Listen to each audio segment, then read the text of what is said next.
That's it for marketing. You need to show up every blessed day. You need to let people know what you're doing. See, any business you're doing and you're ashamed of it, stop it. There's no need. If you're ashamed of it, stop it. You need to see my cloth. I branded every damn cloth. You will see GHT. Even if you don't see GHT, you see your neighborhood electrician. You see, ask me about solar, ask me about CCTV, ask me about electricity. Like, it was just marketing. So you need to be shameless, write it, tag it, talk about it. Entrepreneurship has taught me, even with the current challenges, keep moving.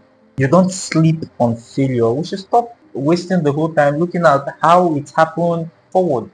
I have stumbled on so many things, but the secret weapon is keep moving. That's what entrepreneurship has taught me. Wow. Challenges doesn't keep you down. Keep moving. When you quit today, you wake up in the morning, find the strength, keep moving. And that was how I survived restaurant. Keep moving. So it was so funny when people say, today you day restaurant. No, you don't change. They were laughing. But I say, concern you. Yes, I was moving already. Serious. Basically, that's what entrepreneurship has taught me. Keep moving. Entrepreneurs will take you by surprise. If you're not seeing Shege currently, you see Shege tomorrow. Hello guys, welcome to the very first episode of the Drive Show for the year 2025. And as you all know, we bring entrepreneurs from different fields to talk about their success journey, and you get to learn from those stories in order to scale up in your business. And today I have someone so amazing with me. He's the CEO of GHT Electricals, the podcast host of the entrepreneur's mindset, and is no other person than the one and only, thank God, Hycient. It's nice having you, sir. Thank you, Mr. Light. It's really nice having you, sir. I know you are always a busy person, in and out of the state. Finding time to come see us, it's an amazing thing, and I believe the viewers, they'll really get a lot from you today. So what we do is that we get to hear from entrepreneurs, their stories. Basically, when we started, it was just an entrepreneur stuff, but we found out that owners is actually important also. The mindset of an entrepreneur, the disposition of an entrepreneur, how they interpret things. And thank God, if there's another person that can talk about how entrepreneurs should see their life, the mindset of an entrepreneur, it's not that person than you. He has a podcast, and it's an amazing podcast, an amazing session where he gets to talk about the mindsets of entrepreneurs. So I believe you will actually be giving us more of that also today. I think it's Bo Essen said something. He said our stories actually starts from our childhood. That basically whatever we are going to become now, there's these traces of it from our childhood. So what were those earliest childhood experiences you had that are indicative of who you are today? Well, let me start with this. I think what you said is actually right. Whoever you are or whoever you're going to be, one way or the other, it has been revealed to us as a child. So from our childhood, definitely there will be a trace of one thing of who you're going to. There must be a trace of it. I noticed this a few years ago when I was actually trying to fix my life. So I had to go online, started looking for things on how to actually, don't mind me, I'm digressing, I'll go back. So I was looking for things that will actually help me become who I want to be. So I saw something online that actually told me I need to go back to who I was from my childhood to actually find out who I am meant to be currently. But that's by the way. So as a child growing up, I had always had this penchant for anything that has to do with lightning. So I'm always curious about how the electric bulb and how the wiring, everything goes about. But my dad had a different plan where I am. You know our parents and how funny they can be. So he was like, he took me to a radio mechanic shop where they repair radio, television, electronics. He registered me. I started going there.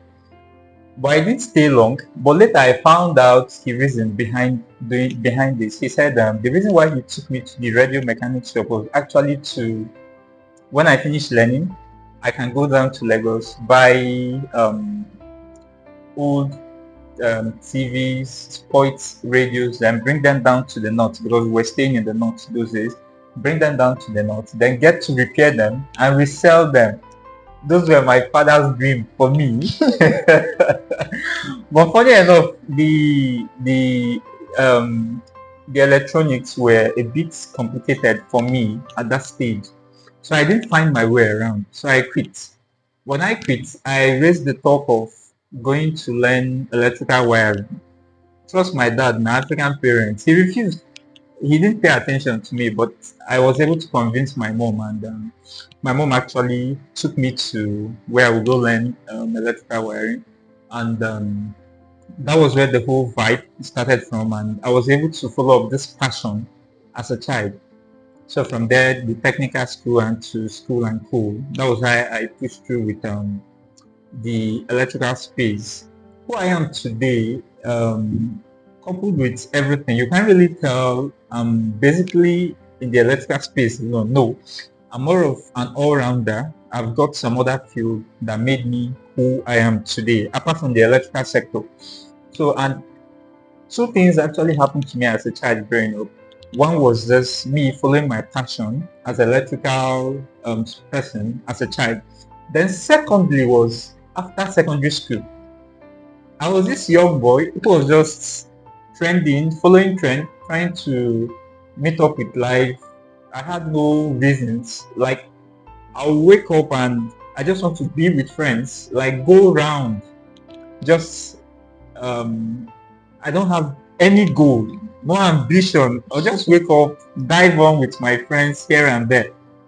So luckily, I went to a church. I attended a church program, and the person who was speaking that day talked about Ben Carson, Dr. Ben Carson, and I felt he was talking to me directly. He narrated the whole story from beginning to the end, and I thought, this is the kind of person I want to be. This is the kind of life I really want to live. And from that day henceforth, my life changed. That particular year, I was able to read 56 books. Wow. I was able to actually expand the knowledge. So the person you're seeing today is as a result of that young boy that that actually decided to start reading. So these two events has actually made up the person I am today. How old were you then? I think I was 16, 17. Yeah, I 17, 16, 17, 18, between those age. Yeah. That's nice. So you started having sense around 16. Yeah, I started having sense then. Well, you are privileged. Just straight up doing what you wanted to do, liking the kind of stuff you wanted. I think I was actually around 16 years old, so where I wanted to become a motivator, like having my own podcast, talk about just motivate other persons. But at the time, you just died down because turn left, there was nobody doing it. Turn right, there was nobody doing it, and it wasn't making sense. We've spoken about reading of books. So what role does personal development actually plays in your journey? Personal development has played a whole lot of roles. Like I can't really say anything without diving into personal development, down to communication, to how I relate with people, customers, team members. It has all been personal development. So I think basically in the construction industry, hardly would you find engineers, so-called engineers, who can actually communicate effectively with clients. I've got, I've seen clients struggle to actually communicate their ideas to engineers. The engineer lack the basic understanding. So to me, I have actually developed myself to this extent where I would actually, and I can actually communicate and understand the language of whoever I am dealing with, no matter your class. These are personal development. Like I spent time to do this. So I can actually converse with all level of clients. No matter the level you are, definitely I'll bring myself to that level and we'll flow and we'll get to understand ourselves perfectly. All these are personal development. And in terms of handling teams, these are things I do. I have actually gone and dig deep inside the whole thing, and it has prepared me. I work with several people. I bring Mr. A, Mr. B together, though they can't really, on a norm, they won't work together, but I'll bring them together and find a way to make them come under one roof and actually execute the task. all these are based on personal development. So with personal development has actually played a long role in executing projects, succeeding as an entrepreneur. So your company is GHT Electricals. Yeah, What's the full meaning of GHT Electricals? Because at first I was thinking, okay, probably it's the initials of your name. Okay. Thank God, but Okay, you did nothing kind of. Don't mind me. GHT Electrical is a God sent high tech. Actually, okay, that's the God sent. I was looking for a nickname, so Yeah. those days I went online. They said to have a nickname, you must find your name in your Yeah, your nickname in nickname. your nickname. So Okay. God sent, that's from my name, Thank Tango. God. Then Hycient, the God from Tango. Then the sent from my surname, which is Hycient. So Hycient. God sent high tech. Okay. So at times when I felt like God sent high tech does not really make sense and it's too long.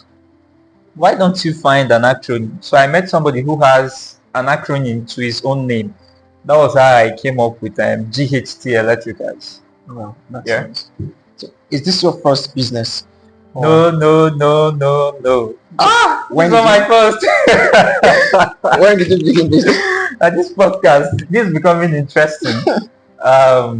This is not my first business. I opened a restaurant. Okay. That was 3 years ago. Wow. Yeah, I ventured into restaurant. Actually, I've been in the hospitality industry for, I think, I was in the hospitality industry for close to 3 years. So that was where I met my big boss. I know we'll talk about this, but I met somebody and he inspired me down to the business line. Then from there, I worked for him in the hotel. Then from the hotel, moved down to the restaurant. From the restaurant, he died. We lost him. He was our boss. Oh. May his soul rest in peace. And from there, I resigned. And I was asking myself, what next? I remember moving down to one restaurant opposite our restaurant. When I got there, I told them I was looking for a job. And the guy told me that the only space available for me is a security man.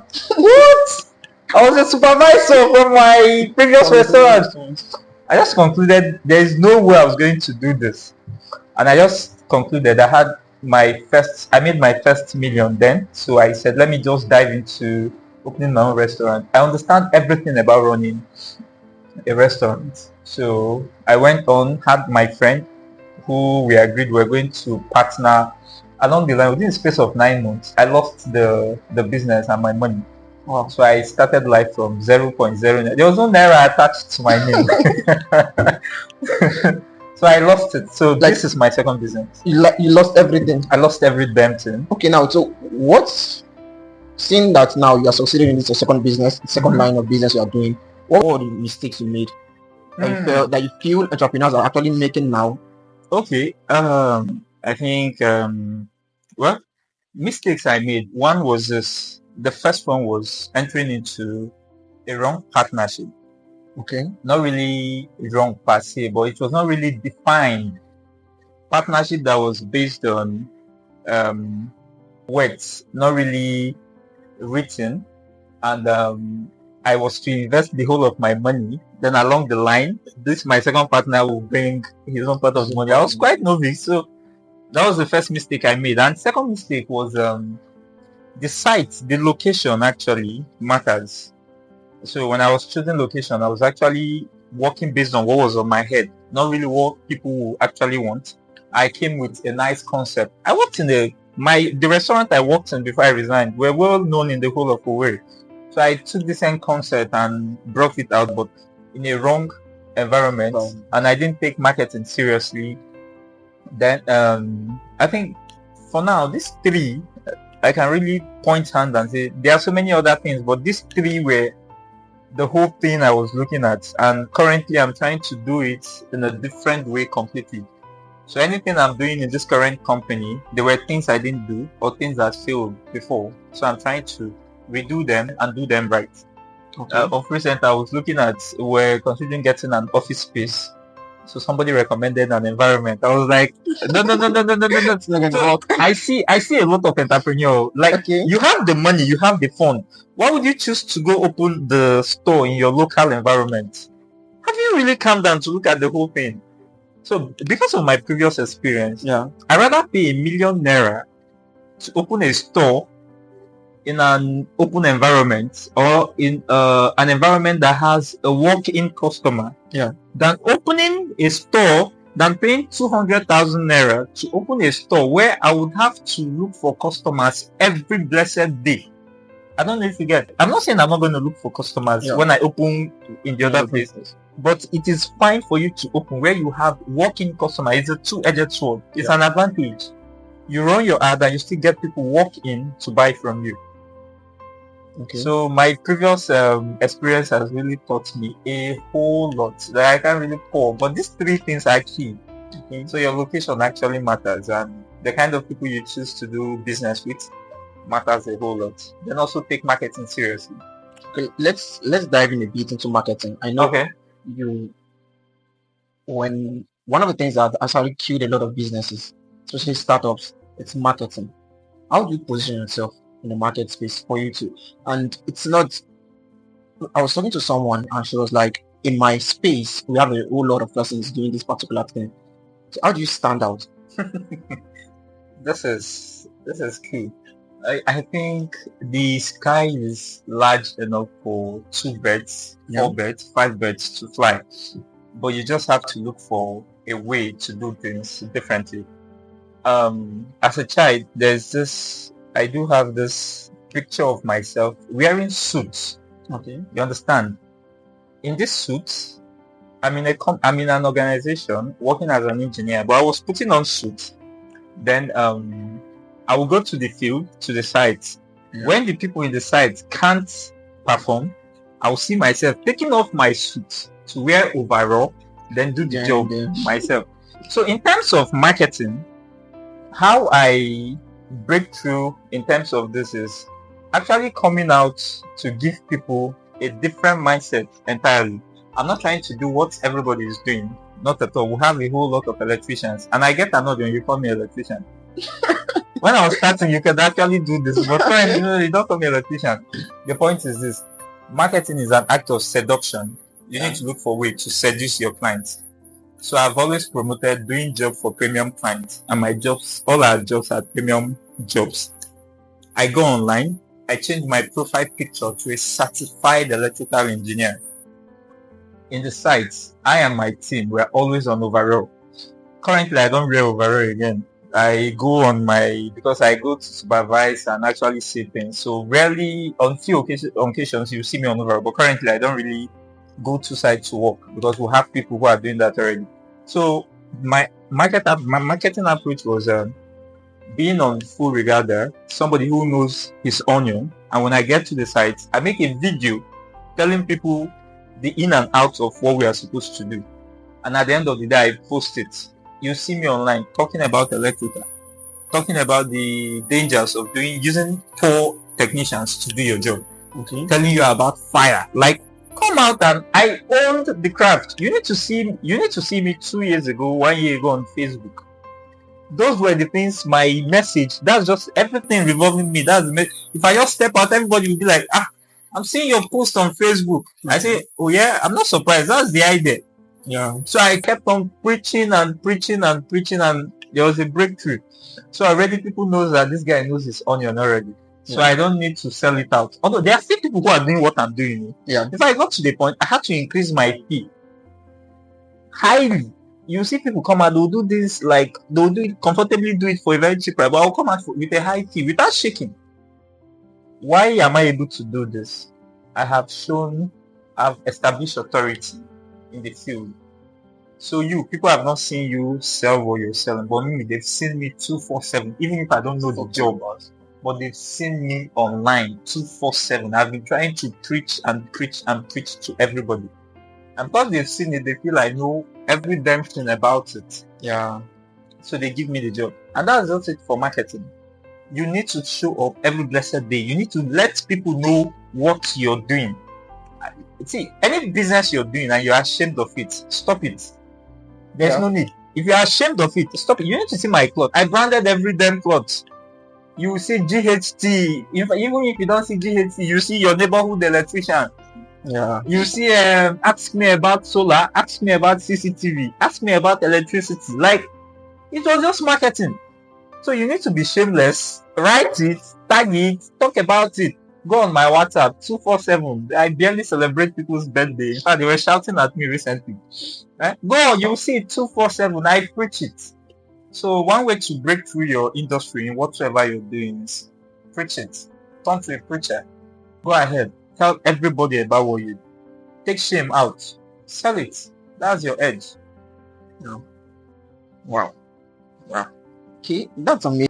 When we do some things, there are these fear and doubts that are still in us. But a friend of mine said the only way to kill fear is to do fear. I think she was on a podcast. I think she was the last person last year to be on a podcast. And she said the only way to kill fear is to do fear. Well, And in fact, it has been my mantra. Just do it. Just do it anyway. So, what are those fears and doubts that you actually have currently towards your business, but you're still doing your stuff? You're still pushing out. You're still reaching out to clients. well, first and foremost, to start with, as an entrepreneur, there are rooms for fear. There would always be fear as long as you're an you've made up your mind to do entrepreneurship. Have it at the back of your mind that behind the entrepreneurship you decide to do, there's a room called fear, but you need to face it. Few months ago, okay, December, our company ordered for some products from Lagos, over ₦1 million. Till today, we've not seen those goods. The goods are not in Lagos and they didn't get to Owerri. So we're still dragging with the company on how they will refund us our money or give us our goods. On a norm, looking at this, is enough reason not to order for goods again from Lagos. That's fear. But you need to conquer it. Okay. You need to conquer fear. Fear is always there. In fact, every step I have taken, there is a whole lot of reasons not to do them. Fear. The fear of not getting clients, the fear of being rejected, the fear of people telling you, oh, so you started importing your goods. Don't worry, we'll not give you customers. These things I've highlighted are stories of things we've actually seen personally. I have somebody, a customer. This customer, we do buy from the customer. Then, okay, we take our clients to the customer. When the customer get there, the customer buys from him. Then we install. So the man also do the same thing. He sells to customers, then refer the customers to us. Okay. So along the line, I called my team members and I said, it's high time we start selling products. Yes, it's high time we start selling products and also offering the services. Okay, then we looked at our chances and I said, but if we do this man will stop giving us customers. Yeah. If we do this, Mr. B also will start giving us customers. That was fear creeping in. But I said, to hell with whosoever is involved. Growth is inevitable. Yeah. So I can't, because of fear, chicken out. Guess what? At the end of the day, we went to the market. We got our first batch of products. We stayed for 2 months. No customers. And the clients was not giving us, the other person who was selling was not giving us clients again. No. When I visited him, he has taken out our company's phone number. He replaced it with others. And I was like, wow, this is serious. But that's it. That was just fear. Within the space of, after the first 2 months, the third month, we don't struggle to sell our goods anymore. We sold every damn thing and we installed. Okay. So our profits increased ×2. But there was room for fear. So if we hadn't conquered that fear, we would have remained where we are. And your next level, at any phase you are in life, there must be fear there. Okay. When you conquer it, you get to the next level of life. All right. So I'm going to read a post from content from a post you made. I think that was last year. You said, building trust in today's world of business is a matter of urgency. People are comfortable doing business with whom they trust. Your duty as a business person is to find a way to build trust with your clients. So how do you build this meaningful relationship, both in your business And that is personally and professionally. How do you view this? Okay, I think this post I made it after closing a deal with a client. Yeah, this is not my first post on trust. Um, I am where I am today, where we are as a company today, is as a result of trust. I have noticed something in this line. This is us being in the construction industry for, I think, these 3 years.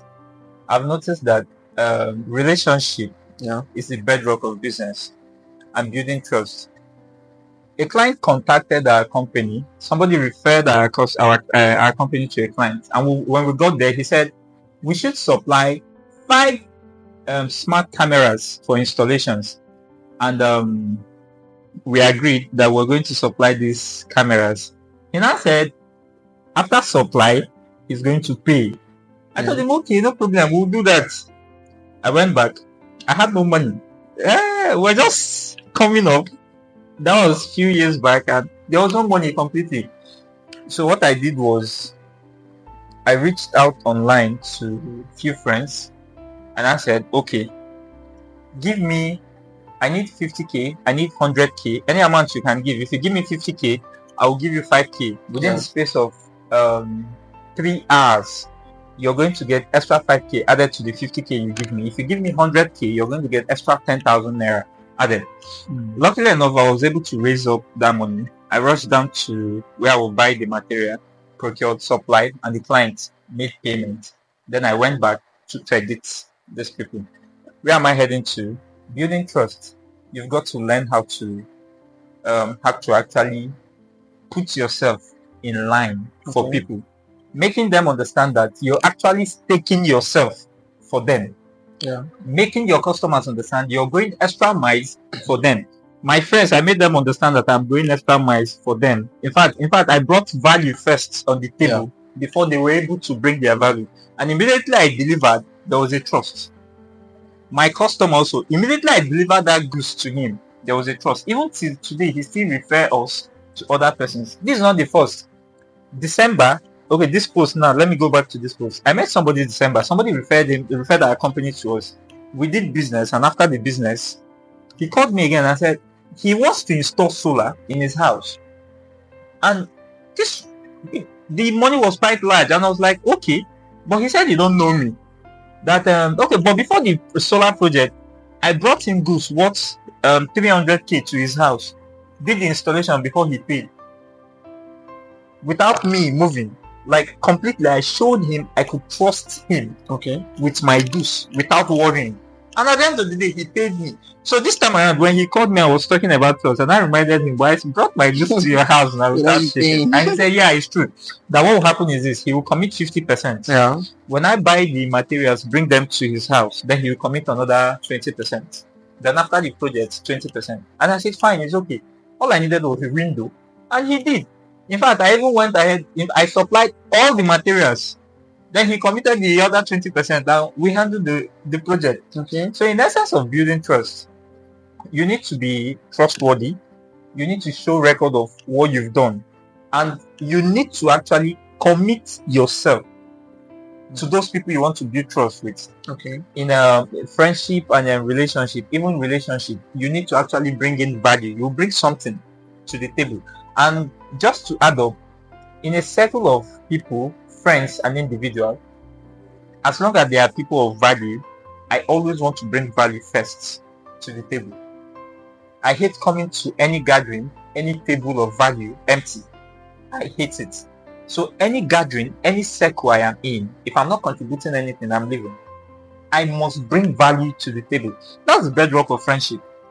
So even after that, you still oil the friendship and renew it. How do you renew that? Giving values. It can be money, it can be gifts. Just you need to bring value to the table, and that way you build trust and you build friendship and relationship. We spoke about you going into the sales of the product itself and for installation, and that's a process of growth. So how do you balance investing in growth while still maintaining profitability? You have staff, you have your team members to pay, and you have some other things to do. How do you balance it? This differs to different industry. depending on how, okay, like us, we have those who are on salary and those who are contracts, staff who are paid based on contract. Okay. So the point is, you must have a goal, you must have a budget for every damn thing you do. That's finance. You need to have a budget. So if your budget for growth this year is 15,000, you stick to 15,000. You split it into three. So the third month of the year with the sixth and the last month. You just know how to split it. But the most important thing is having a budget for everything. You know your budget for ads, you know your budget for salary, you know your budget for growth, which is an investment for personal development, probably for books, for classes, and for events. You have a total budget for it. Okay. Sometimes I don't really have a fixed budget. No. Like December, I think we got 3 books which we're supposed to read December, January, and February, each month one. So there was no budget for it. But I felt the need to actually procure those books. Yeah. And at the same time, I had to weigh the options. What's the effect it's going to have on the company's accounts and Yeah. co. So these are things you need to do. Like I said, in every industry it differs, but you just need to have a budget. Your budget will actually tell you, okay, can you actually buy a book of 5,000 or 10,000? Would you be able to go for an event of 20k or 50k? And at the same time, you need to look at what you stand to get at the end of the book or the event you're paying for. Okay. I think those will actually determine how much you're willing to actually spend. But for a start, I think if you can't travel out for events, do the online, they are cheaper. Yeah. Do the books, they are cheaper. Probably pay attention to free YouTubes and videos. Instead, you spend on datas. Yeah. Which is fair. But as you grow and grow, you now get a personal budget or a company's budget for just personal development and growth. What has been your biggest influence when it comes to entrepreneurship? Entrepreneurship influence. Every stage has people who actually influenced me. The biggest has been, well, down to Nigeria, the Tony Elumelu. Okay. Yeah, he has been what he does. I look at him from this eye like that. I really admire what he does. Then the Cosmos Maduka, All right. when you see him, the businessman who is actually bringing Christianity, being a businessman and Christianity. Imagine a Christian who knows the ins and out of business, who knows the ins and out, and is actually making turnover upon turnover. That's crazy. So Cosmos Maduka, the Tony Olumelu, and there are so many others. And just to add, I'm a distant learner. I've not met these people per se. I've not met them one-on-one. I observe people and I learn by observation. So apart from Cosmos Maduka, I have some other close persons who I watch. And there's this our own mentor at Bedrock. These are people, which is Mr. Hector. These are people I watch from afar. Though we know them, we see them, but we watch them. I personally, I watch and learn from them from afar, from their posts and probably on YouTube. So the same thing to Cosmos Maduka, the Tony Elumelu. Go to LinkedIn, go to Facebook, go to Instagram, go to just name them. I go all around just to watch and listen to them speak, and from there I pick whatsoever I want to pick to add up to my own life. You run a podcast based Okay. on entrepreneurship mindset, and I really want to talk about consistency when it comes to business. Okay. Like on all around, maintaining excellence, showing up, and everything. So, what's the role of consistency in entrepreneurship? Well, you can't talk about success or big break without consistency. Yeah. Consistency is the mother of it all. Okay, let me tell you what consistency has done in our business. We've got a client who has been, we've been in his DM for like a month. The client is not really giving us vibes, so I told my team people to ignore him, let him be. The good thing was that this man always view our status every blessed day. Okay. So I said, okay, no problem. We post every damn day. So all our posts, you either see CCTV, solar, or electrical. And because he's watching this, and because we are consistent, when he was ready to actually buy our services or use our services, he saw our post again. Then immediately he sent us a DM and said, okay, I am ready for this. Let's do this. Okay. Because we were consistent. And when we started, we had no clients. I think we started with one project in Imo State. Yes, we started with one project. As time goes on, 2, 3, struggling with 2 and 3. But of recent, just this January, between the space of December and January, we've handled more than 15 projects at a time. Okay. We've gone back to actually look at what did we do actually. And guess what? Yeah. The whole project came from referrals. Wow. And these people who referred us are people who knew we were still in business. These are the people who watch our status every blessed day. Okay. These are people who receive our message every week. So we've been consistent, and it was easy for them to refer us. So, and I came with the whole team members. I was like, why the sudden break? Why the big break? So the whole thing boils down to consistency. So we've been in the game 247, and it was just easy for people to connect with us and say, I know this person, they are doing this. I know these people, they are doing this. Everybody is just pointing out to these people. In the whole of Owerri, we've gone round, even Port Harcourt, call these people. We are still in the game. That's consistency. So when you remain consistency, your big break is going to come. That break you're waiting for, as long as you're consistent. Imagine what will happen if you keep punching a wall. Yeah. Or probably you take a knife trying to cut down a tree. You cut it one today, you go. Tomorrow you come back, you cut it. Next tomorrow you come back. And before you know, one fateful day, just one strike, you cut it down. But that's not the strike that actually cuts the tree down. Yeah. It was those days you've been cutting and compounding, and so it's compounded. The same thing to building muscles.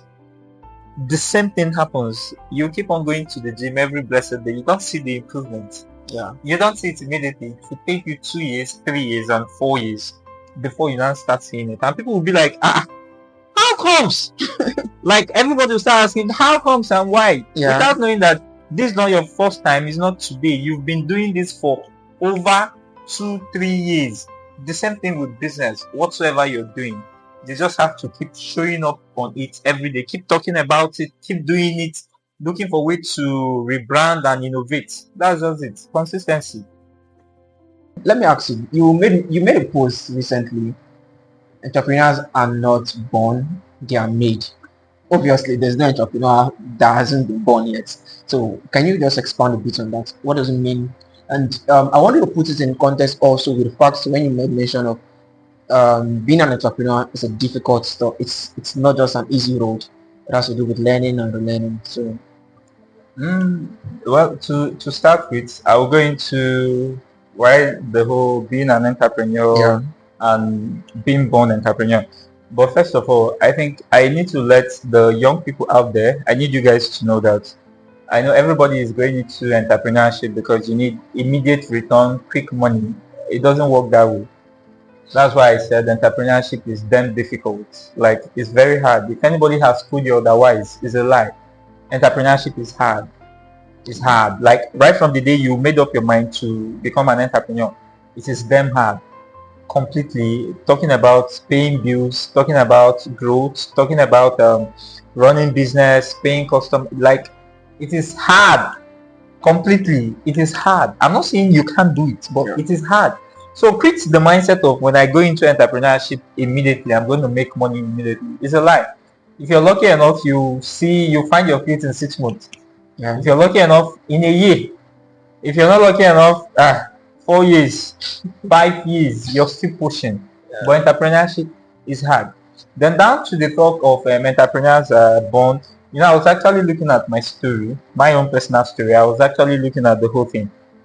I was born in a family of entrepreneurs, right from my grandparents. They were all entrepreneurs. My father, the same thing, a businessman. He takes me to his shop. I learned buying and selling. Yes. So, and I've been looking at the whole thing. Look at the Elon Musk and co. His father was a mechanic also. Look at where he picked his own from. So if you check the whole record, there's an influence somewhere. Yeah. So if we were born into an entrepreneurship family, chances are you're going to pick the same, you're going to go the same direction. I think our environment, the people who we hold at high esteem actually influence us on what and who we want to do. And in some persons is money. Like I'm broke, so I need to do something to make money, and the only option you have on your mind is let me be an entrepreneur. Yeah. Some persons is the need to actually solve a problem, which is the same thing with money. So there are so many things we live, but I don't really believe they gave birth to you an entrepreneur. No, you learned it one way or the other. Yeah. So that was the goal. So you learn entrepreneur. You don't just wake up and say, I am an entrepreneur. No. It's either your father, your brother, or the person, your mentor Yeah, is or the already in the line, environment and you it's the find environment yourself. you find yourself. Thank you. These are the things that actually motivate you to actually say, okay, let me go into entrepreneurship. Okay. So I don't really believe they born you and then you dive into entrepreneur. No, even if definitely there must be one way you learn one or two, something influenced you. That's just what I was trying to communicate to people when I said entrepreneurs are not born, but they are made. Okay. Yeah. I believe entrepreneurship is about solving problems. Is there a personal story of you or your business or company that has to do with giving more value with a less, that is the customer didn't pay well, but just because you wanted to solve a solution, you wanted to solve a particular problem, you actually gave in your best with low stuff? Yes. We've had on countless occasions. I've had that. Sometimes we undercharge, and at the end of the day, I will be like, "Damn, this project, what we charge didn't go." I'll try to communicate to the owner, and he will say nothing can be done, but we'll still deliver our best. And we've also had issue with clients who didn't get to pay us completely. But I was always telling my friend that what you won't hear is that never will you hear that a project was awarded to us and we couldn't Deliver. complete it. Okay. The reason because of money. There was a project that was awarded to us last year, and I took my team members. We started the project. Along the line, there was some default from the customer, from the client, and at the end of the day, we had to use our own money to start funding the project. And at the end of the day, we didn't get our money back. But I made sure that my team members and we delivered that job 100%. We put in our best. That has been the whole thing. Put in, just give out the value. So in currently, what I've learned to actually prevent such from happening, because it doesn't make sense. Well, you're working with people, Yeah. they need to be paid, they need to be fed and cool. So at the end of the day, it doesn't make sense to start telling them stories. So what we do now to actually crop such from happening is, first of all, we actually know if you're capable enough to fund the project. Project. If you're capable enough, then we reach out for an agreement on how you're going to fund the project, and we dive into it. So, and I make sure we have concrete um, negotiation. We negotiate properly on your project. Not when we negotiate 10 naira, at the end of the day, you say it's 5 naira. No. Then I also make sure that we go oversee the project. Okay. Yeah, before engaging, so that we avoid all this we come in and then delivering and nothing come out. Okay. Yeah. Now, on my own end, I'm still into fashion. I make clothes. When I was really into fashion, because now I'm into the branding space. When I started at first, I was making shirts. I was making a segment of as low as 5,000 naira, and I could remember then my coach, he took me out. We worked out, and it was online. So there was this particular person, a well-known fashion designer, made a post, and there were errors on that particular dress. The stitches were not straight, the lines were just so, and I was like, I can do better than this. And then there was this sentence he said, I will never forget what he said. Nobody knows the silent expert.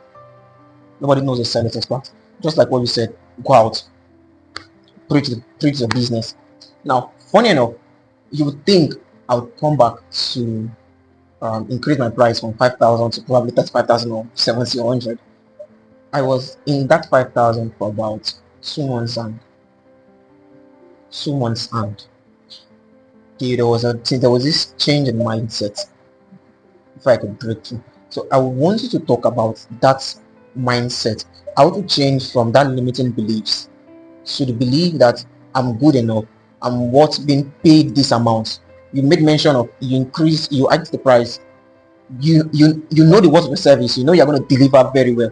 You hike the price and you're comfortable with it, and people are still paying for that price. Mhm. This has to do with mindset. Um, where am I going to start from? Okay, so as a young man or as a young boy who came from the north, Okay. the northern persons are very calm, very quiet. I came down to the east. Nah, I saw gara gara here and there, and it was not easy to blend in. Okay. But as time goes on, I had to learn their ways. You understand? I had to start doing away with the way I knew myself from the north, coming down to the east on a different level now. I had to start repackaging. I started blending in. My Igbo was becoming staunch. Matured. Yeah, mature. Than when you meet me, I'll just razzle you like an Igbo guy. You understand? Okay. And that kind of thing is still keeping my cool. So it has to do with you actually knowing that there's a fault. In the electrical space, when I started, I was charging very low. I met somebody who was actually doing what I wanted doing, and I was like, I noticed what he charged, and I was like, damn, you're charging times 3 of what I charge. How do I do this? I had to go back, and it was not easy, just like you said, changing or doubling my price. It took a whole lot of time before I was able to bring myself to, okay, now I can actually charge for this. So it has to do with your mindset. First of all, you need to know that you're charging low. Yeah. What you don't know, you can't track it. Yeah. You need to know that you're charging low. Secondly, you need to work on yourself. Immediately I bought my overall. Yeah. I bought helmets. I bought safety boots. I knew I was going to charge higher. So you need to actually, in fact, I went ahead to buy the plumb to plumb our trucking. Like I made sure even my team members, I bought overall for everybody. Yeah. We have our company overall. I bought overall. I bought jackets, printed polo, got cap for them.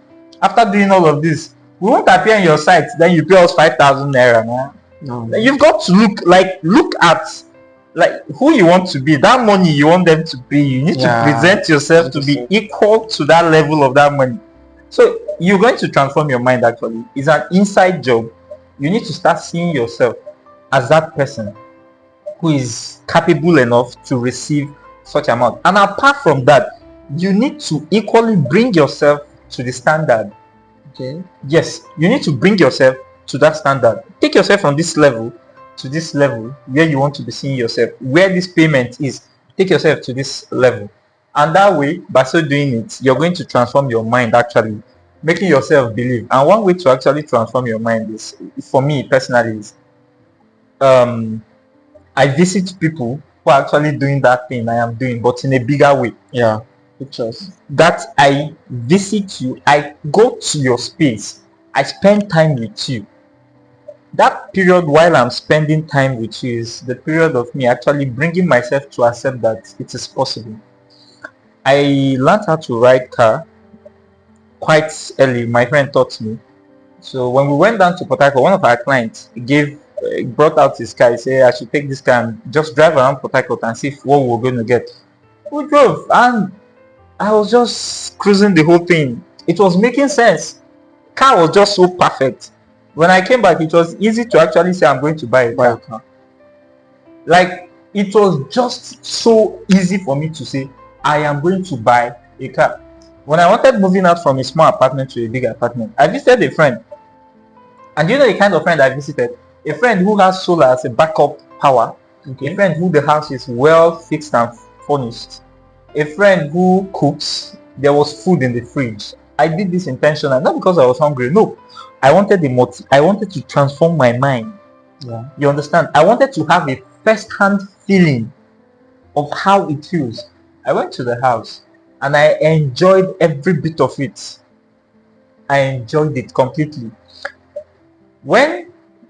After that, when I came back, I was fully ready to move to a bigger apartment. And I did it. and I did it ASAP. Down to business, I have a friend in Lagos who's doing very well. During his wedding, I said, I was okay. I made a plan to visit him, but I said, no, let me leave this visitation during his wedding. When I got down there, we sat down. He took me, I told him to take me to all his shops. He took me. I went round and I concluded, then you can do this. I can do it. Immediately I saw what he was doing, I asked him, how did you do it? And he said it. Simple. I left Lagos, I came down to Imo State. It was as easy as anything for me to say and practice what I saw, because I've already seen it. This is mine. It's a subconscious thing. Yeah. You need to learn how to play, but first of all, you need to know who you are and where you are. You need to recognize yourself and the level you are. Somebody said, life gives you what you bargain for. Yeah. So when you actually notice or recognize the stage you are, you can actually bargain for more. So I'm saying this now. Let me say this so people will hear. Okay, when the time comes for me to build a home, it's going to be easy for me. Do you know why? I'm going to go out to a rich, cool neighborhood. I'll walk around the houses. Any house that piques my interest, I'll stand and watch it. Absorb myself in it. Then I'll leave.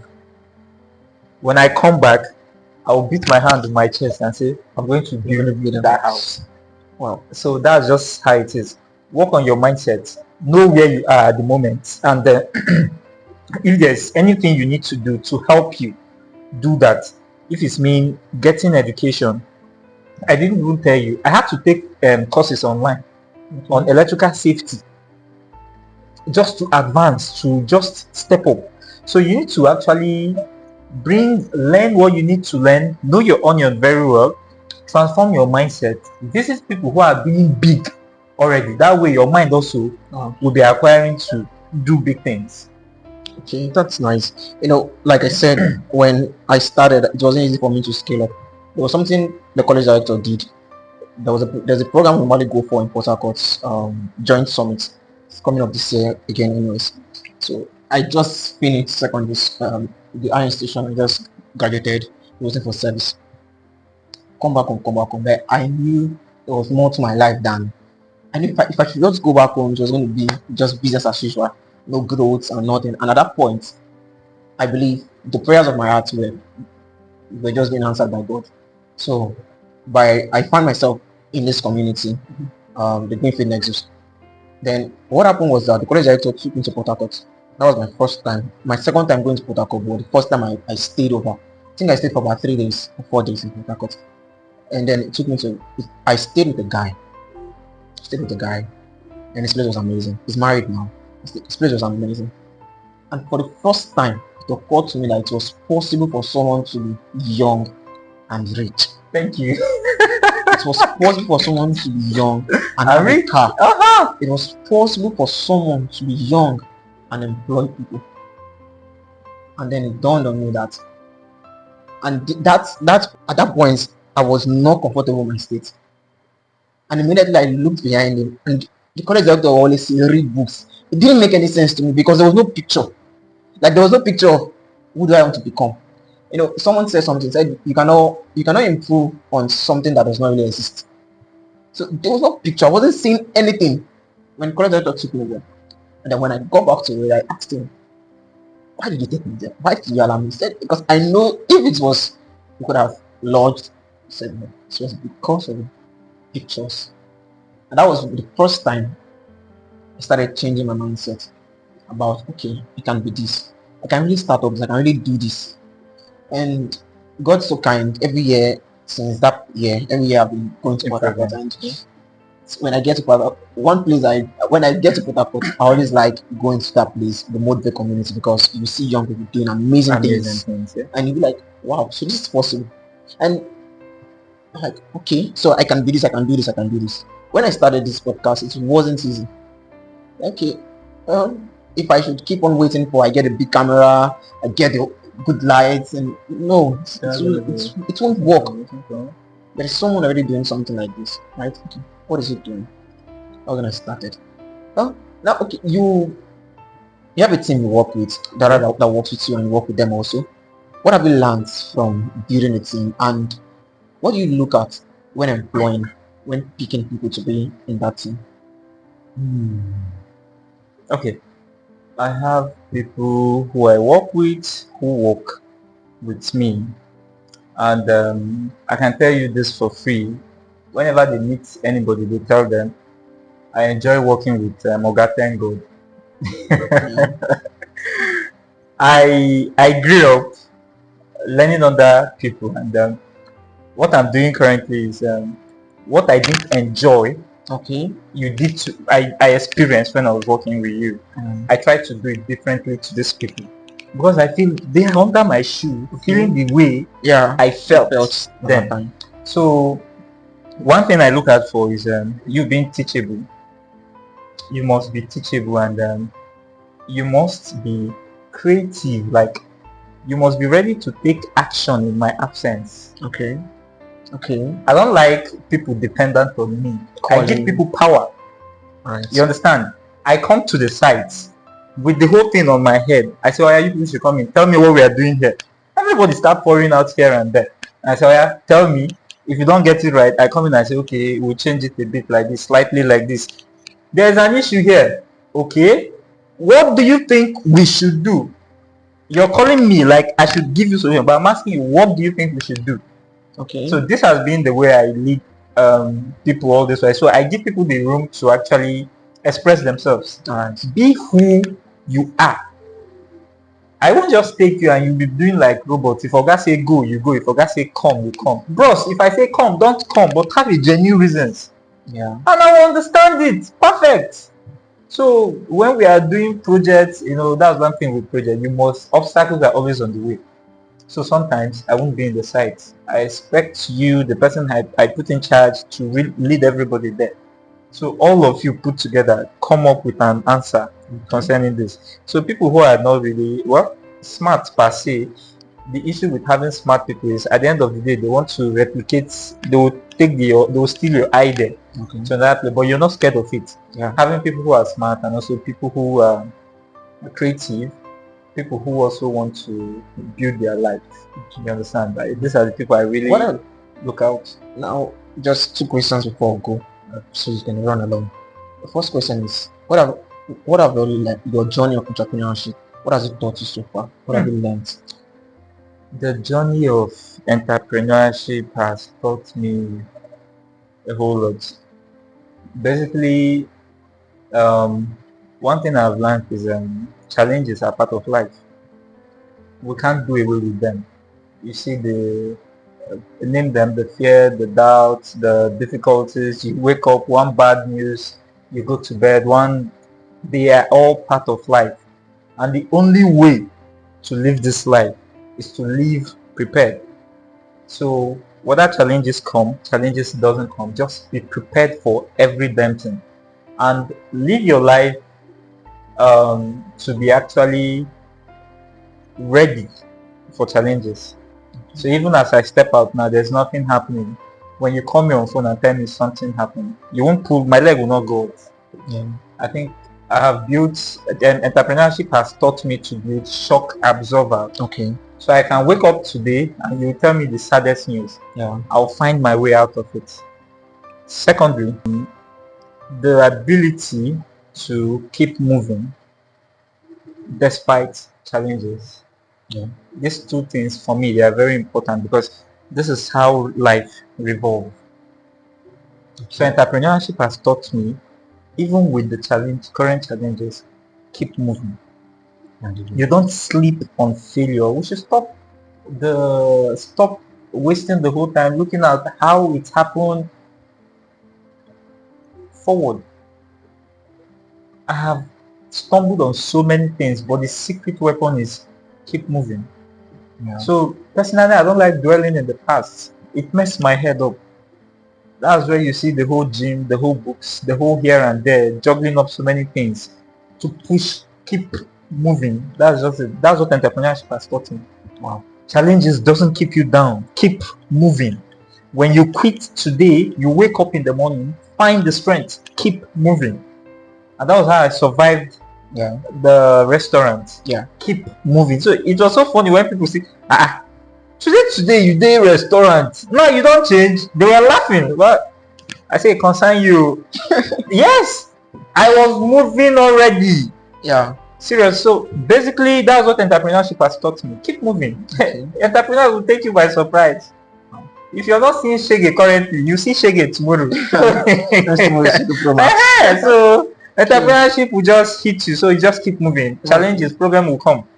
You move. Thank you very much. I think you've answered the second question because I wanted to ask about those persons experiencing setback Setback. in their businesses. The mindset is Just keep moving. keep moving. Even currently, the issues you have with clients, you have with customers, you have with your suppliers, team members, the ones that are dedicated, not dedicated, faithful, not faithful, those who are trying to steal from you, everything is there. They are all setbacks. But like I said, you just have to overlook and keep moving.